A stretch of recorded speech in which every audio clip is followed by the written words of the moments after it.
Hello，大家好，我係狄更斯，繼續我哋嘅九州四國山卡拉之旅。琴晚酒店選擇素泊嘅原因呢，就係因為我哋今朝就想去災夫食早餐嘅，因為一個字抵。災夫呢係一間源自日本九州大分縣嘅連鎖平價家庭餐廳嚟嘅，菜單呢就融合咗西式、日式同埋中式料理嘅，價格就好親民嘅。通常單點嘅主餐呢，都係大概都係500至900日元之間嘅，而早餐呢，更加係600日元，就已經係包括埋個自助無限飲嘅冷熱飲啊，同埋咖啡等等嘅，絕對係我哋呢一趟呢，就慳錢旅程嘅最佳選擇嚟嘅。因為如果我哋去喺酒店食嘅話呢，每人呢係要俾1500日元嘅。去今日第一個景點之前呢，就路經到一個道之驛嘅。原來呢個道之驛經過翻新之後呢，就新設咗草地露營區同埋露營車專用嘅泊車區嘅。佢甚至咧有桑拿設施同埋兒童遊樂場嘅。咁適合親子嘅家庭呢，就喺呢度放電嘅。今日第一個景點呢，就係觀音岩展望台嘅，係經過國道43號過去嘅。我哋將車就停喺觀音岩入口嘅免費停車場。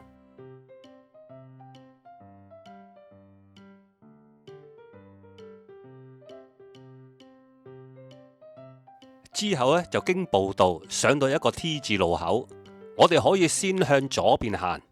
向大堂方向去，因為呢個位置咧先可以正面咁睇到觀音岩嘅。喺展望台望向海面呢，會見到有一座大概30公尺高，由花崗岩形成嘅巨大海蝕柱。因為佢嘅外形呢就好似一個合掌站立嘅觀音菩薩，所以就有呢個名啦。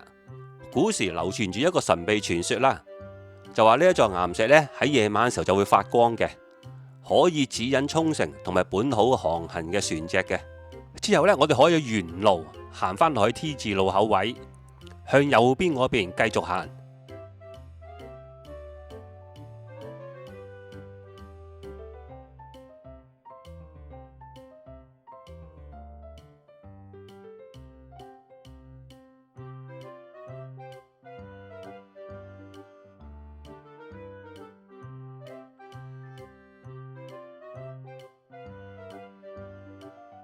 咁大概5-6分鐘到呢，就會到達正式嘅觀音岩展望台啦。咁其實呢個展望台呢，望觀音岩呢就唔係好靚嘅啫，只係望到個石頭頂嘅啫。不過呢，就可以睇翻頭先對面嗰個位置，同埋佢啲懸崖峭壁嘅。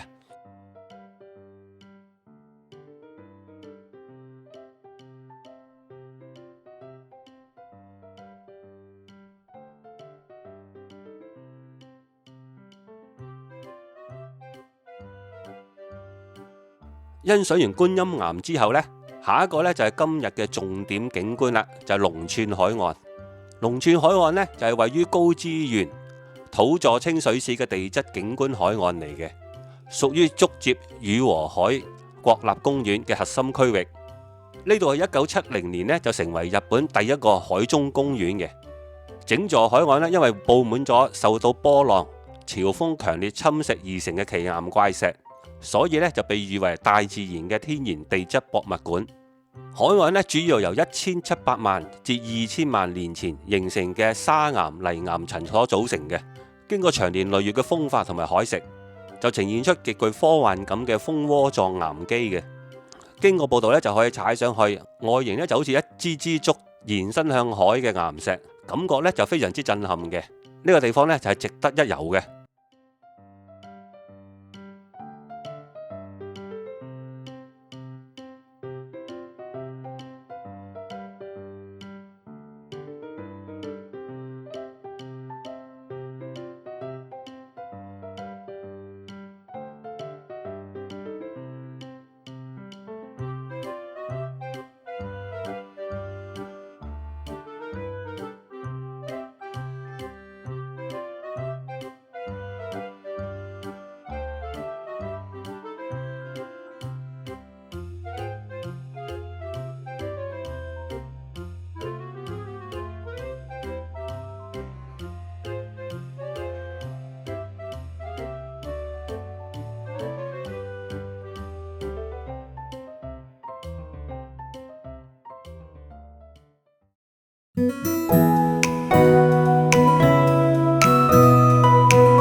去下一個景點竹節甲展望台途中呢，就見到一個地方叫做萬次郎竹湯嘅，好似有啲特別，就入去睇一睇啦。原來呢，佢係一個免費公共竹湯設施嚟嘅，佢坐落喺四國最南端嘅斷崖邊嘅，建築物面向海嘅一邊呢，就裝有落地大玻璃窗嘅，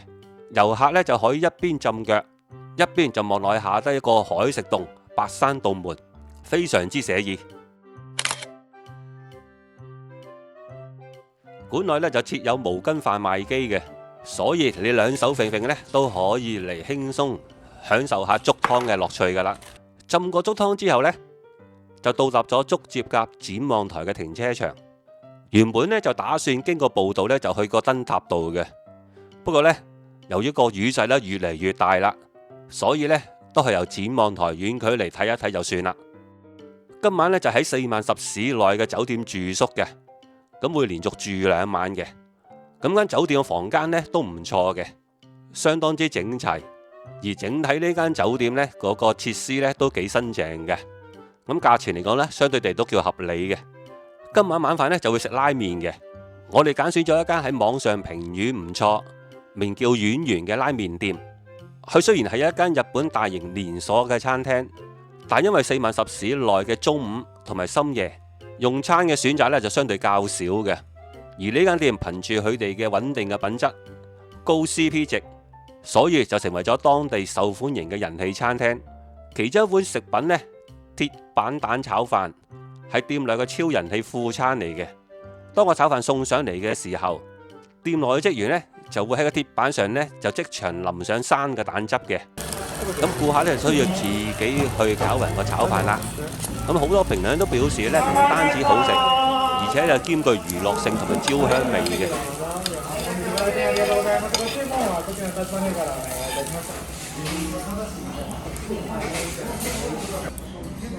我哋唔好理佢，先試一啖。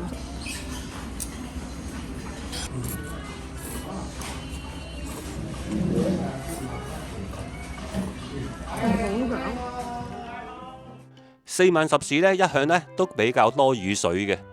好彩呢就聽日個天氣預告呢就預告為晴天嘅，咁相信我哋嘅410村沉下橋之旅呢就應該會更加吸引啦。